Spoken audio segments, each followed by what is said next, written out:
Well 10 రోజులు 20 లక్షల కిలోమీటర్లు అలాగే 4 క్రూ మెంబర్స్. దీంట్లో ఫ్లైట్ కమాండర్గా ఉన్నవారు రీడ్ వైస్మ్యాన్, అలాగే జెన్సన్ హ్యాన్సన్, రాబర్ట్ కోచ్, అలాగే మరొక వ్యక్తి అయినటువంటి విక్టర్ గ్లోవర్. ఇలా 4 స్పెషలిస్ట్ కమాండ్ కంట్రోల్తో వెళ్తున్నటువంటి అద్భుతం అదే ఆర్టిమిస్ 2. ఆర్టిమిస్ 2 చంద్రుని యొక్క పరిపూర్ణమైనటువంటి విజ్ఞానాన్ని మనిషికి అందించడానికి చేస్తున్నటువంటి ఒక అద్భుత ప్రయోగంగా మనం భావించవచ్చు. అసలు భూమికి ఉన్నటువంటి సహజమైన శాటిలైట్ అంటే ఉపగ్రహం ఏదైనా ఉంది అంటే అది చంద్రుడు. అలాగే ఎప్పుడైతే సైన్స్ అండ్ టెక్నాలజీ డెవలప్ అవుతూ వస్తుందో ఆ రోజుల నుంచే మనం చూస్తూ ఉన్నాం. సిన్స్ 1950s నుంచి కూడా ఒక పెద్ద ఫియర్స్ కాంపిటీషన్ అనేది ప్రపంచ అగ్రదేశాల మధ్య కొనసాగుతూ ఉంది. అదేమిటి అంటే చంద్రగ్రహంపై ఎలాగైనా ల్యాండ్ అవ్వాలి అని. అసలు ఆ రోజుల్లో ఎలా ఉండేదంటే స్పేస్ సైన్స్లో అగ్రగాములుగా ఉన్నటువంటి యుఎస్ఎస్ఆర్ అంటే ప్రస్తుతం రష్యా అని మనం అంటున్నాం, యుఎస్ఎస్ఆర్, సోవియట్ యూనియన్, అలాగే యునైటెడ్ స్టేట్స్ ఆఫ్ అమెరికా మధ్య చాలా ఫియర్స్ కాంపిటీషన్ ఉండేది. అంటే ఎలాగైనా స్పేస్ సైన్సెస్ మనం ఎవరు అగ్రగామి మన ఇద్దరిలో అనేటువంటి ఒక రకంగా ఎవరి సత్తా ఎంత అని చూపించుకునేటువంటి ఒక తీవ్రమైన కాంపిటేటివ్ సినేరియో ఉండేది. మరి ఆ నేపథ్యంలో అందరినీ ఆశ్చర్యపరుస్తూ 1966లో ల్యూనా 9 అనేటువంటి ఒక మాడ్యూల్ని సోవియట్ యూనియన్ చంద్రగ్రహంపై ఆ ఉపగ్రహంపై ల్యాండ్ చేసింది. అది నిజంగా ఒక చరిత్రగా మనం భావించవచ్చు. మానవ చరిత్రలోని హిస్టరీలోనే అది ఒక గొప్ప అరుదైనటువంటి సంఘటన. భూమిపై నుండి వెళ్ళినటువంటి ఆ మాడ్యూల్ ల్యూనా 9 అనేటువంటి మాడ్యూల్ చంద్రగ్రహంపై సాఫ్ట్ ల్యాండింగ్ చేసింది. అంటే గ్రావిటీ గురించి అలాగే అక్కడ ఉన్నటువంటి పరిస్థితుల గురించి చక్కటి ఒక మ్యాథమెటికల్ ప్రిసైజ్ క్యాలిక్యులేషన్ ద్వారా ల్యాండ్ చేయగలిగింది సోవియట్ యూనియన్. మరి 1966లో ఎప్పుడైతే సోవియట్ యూనియన్ ఈ ఘనత సాధించిందో దాంతో మరొక దేశమైనటువంటి యునైటెడ్ స్టేట్స్ ఆఫ్ అమెరికా అవకాశం కోసం వేచి చూస్తూ ఉంది.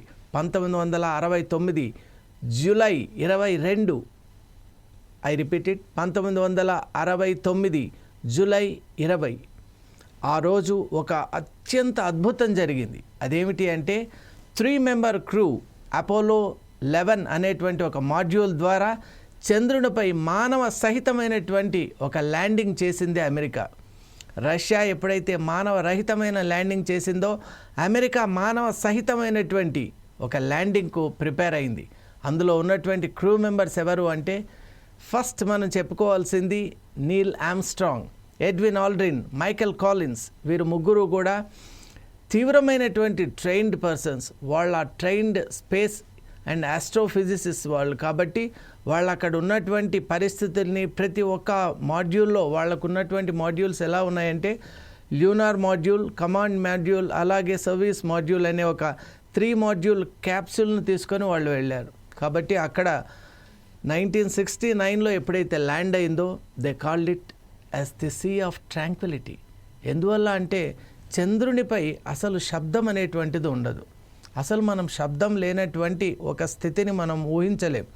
మరి they called it sea of tranquility అంటే absolutely there was no noise, no sound, nothing. అలాగే అక్కడ గ్రావిటేషనల్ ఫీల్డ్ కూడా చాలా తక్కువ స్థాయిలో ఉంటుంది. కాబట్టి అక్కడ ల్యాండ్ అయిన తర్వాత వాళ్ళు అక్కడ ఉన్నటువంటి శాంపిల్స్ కానివ్వండి, అక్కడ వాళ్ళు అనేక రకాలైనటువంటి ఎక్స్పెరిమెంటేషన్స్ చేసి అక్కడి నుంచి విజయవంతంగా భూమిపైకి తిరిగి వచ్చారు. 1972 was the last manned effort to reach moon. 1972 తర్వాత 50 years దాదాపు అయిన నేపథ్యంలో ఈరోజు మళ్ళీ మనం ఆర్టిమిస్ 2ను చూస్తున్నాం.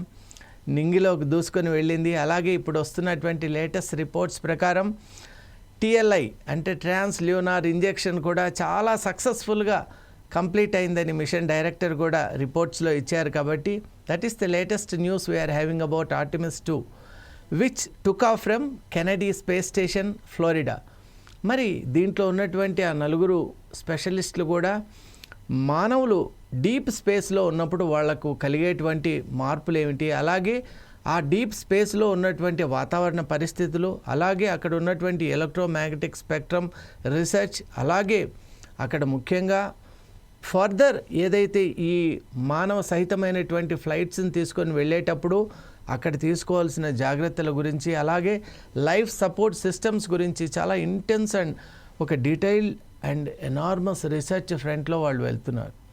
మరి ముఖ్యంగా ఆర్టిమిస్ 2 గురించి మనం ఎప్పుడైతే అనుకుంటూ ఉంటామో మనకు అపోలో 11 డేసే గుర్తొస్తూ ఉంటాయి. మరి ఈ రెండిటి మధ్య 50 సంవత్సరాల గ్యాప్ ఎందుకు వచ్చింది? 50 సంవత్సరాల గ్యాప్కు అనేక రకాలైన కారణాలు ఉన్నాయి. దాంట్లో ముఖ్యమైనది డీప్ స్పేస్ ఎక్స్ప్లోరేషన్. అంటే కేవలం మూన్ పైన మనం చేసేటువంటి పరిశోధనలే కాకుండా మిగతా ప్లానెట్స్ మనకు దగ్గరలో ఉన్నటువంటి మార్స్ కానివ్వండి, ఇప్పుడు earth is having so many planets, Jupiter ఒకటి చాలా దగ్గరలో ఉంది, మెర్క్యూరీ అంటే ఇట్ ఈస్ అన్రీచబుల్ కాబట్టి మనం we are trying to reach Mars. మరి మార్స్ కానివ్వండి, అలాగే జూపిటర్ కానివ్వండి, even the rings of Saturn, ఇవన్నీ కూడా మనం పరిశోధన చేస్తూ ఉన్నాం. అలా deep science and deep space ఎక్స్ప్లోరేషన్లో వెళ్ళిపోవటం వల్ల, అలాగే నాసాకు మూన్ ఫండింగ్, ఏదైతే moon project funding governmental changes వల్ల, ఎందువల్ల అంటే అప్పుడు వియత్నాం వార్స్ కానివ్వండి, అలాగే ప్రపంచంలో ఉన్న రకరకాలైన పరిస్థితుల దృష్ట్యా అప్పుడు ఫండింగ్ లేకపోవడం, అలాగే చేంజింగ్ టెక్నాలజీస్, అలాగే పీపుల్స్ పర్సెప్షన్, మరి ఇవన్నిటి వల్ల 50 years గ్యాప్ వచ్చింది. మరి ఈ మధ్యకాలంలో అసలు ఇక్కడ ఈ భూమి నుండి ల్యాండ్ అయినటువంటి వాళ్ళు, సాఫ్ట్ ల్యాండింగ్ చేసిన వాళ్ళు ఎవరెవరు ఉన్నారని ఒక్కసారి మనం చూసినట్టయితే మనందరికీ తెలుసు, the first landing was made by Soviet union. ఆ తర్వాత next landing was made by United States of America. ఆ తర్వాత చైనా ఒక అద్భుతమైన ప్రయోగం ద్వారా సాఫ్ట్ ల్యాండింగ్ చేసింది on the far side of the moon. అలాగే అన్నిటికంటే ముఖ్యంగా మనం భారతీయులుగా మనమంతా గర్వపడవలసినటువంటి అంశం ఏమిటి అంటే మన చంద్రయాన్ అక్కడ చంద్రుని పైన అద్భుతమైనటువంటి సాఫ్ట్ ల్యాండింగ్ చేయటమే కాకుండా వాటర్ సోర్సెస్ ఉన్నట్టు అది గుర్తించింది.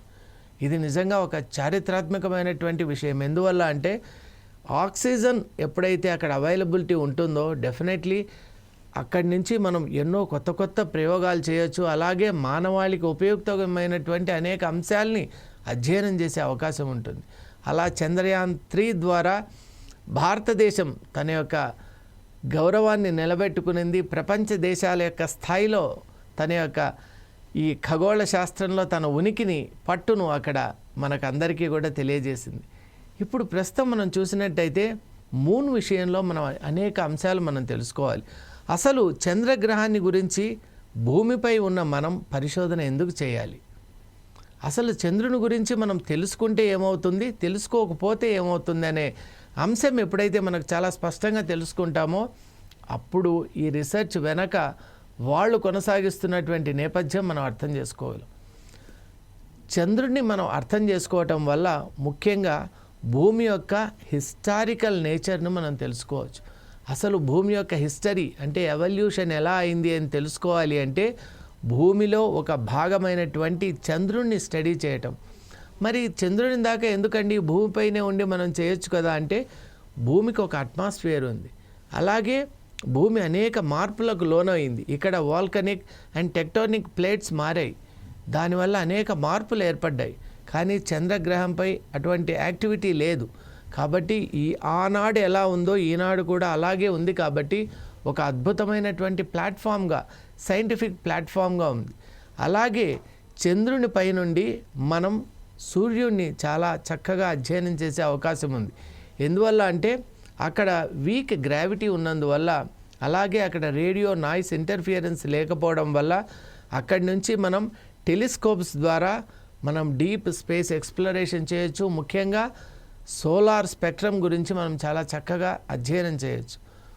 మరొక ముఖ్యమైన అంశం అండి, మనందరికీ క్వాంటమ్ మెకానిక్స్ గురించి, అలాగే theory of relativity which was given by Albert Einstein, అలాగే పాల్ డిరాక్ అండ్ వెర్నర్ హీసెన్బర్గ్ ఇచ్చినటువంటి క్వాంటమ్ మెకానిక్స్ గురించి మనం నిజంగా అధ్యయనం చేయాలి అనుకుంటే దానికి బెస్ట్ ప్లేస్ చంద్రుడే. ఎందువల్ల అంటే అక్కడ గ్రావిటీ అనేది నామమాత్రంగా ఉంటుంది. కాబట్టి అక్కడ మనం క్వాంటమ్ ఫిజిక్స్లో ఏదైతే సూత్రాలు ఉన్నాయో వాటిని అన్వయించుకునేటువంటి ఒక చక్కటి అవకాశం ఉంది.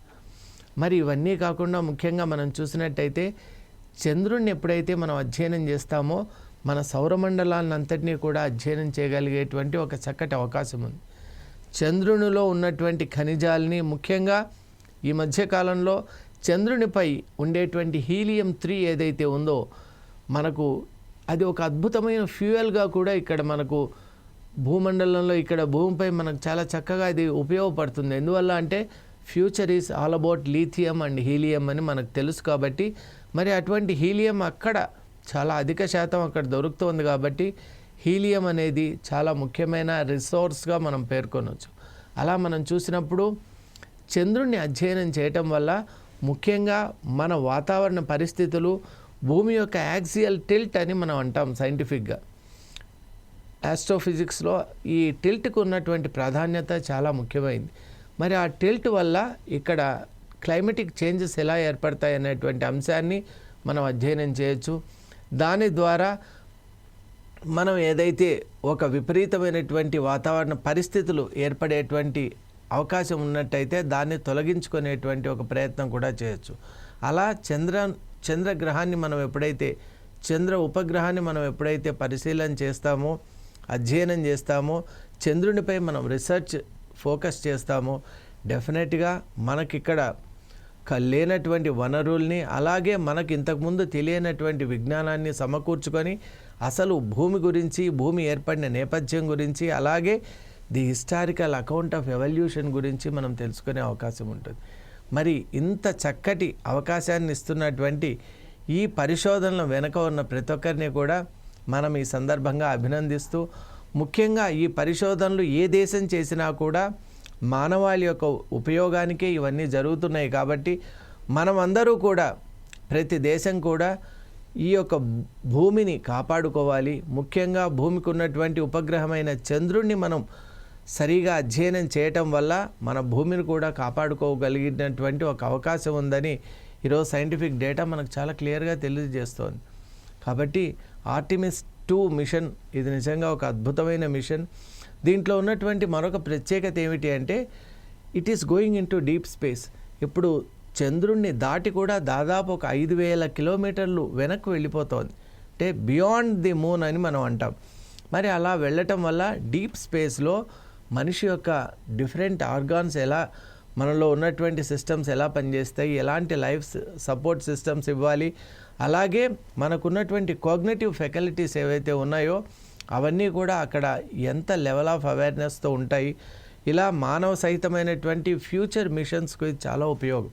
కాబట్టి let us really wish Artemis 2 a grand success. Thank you.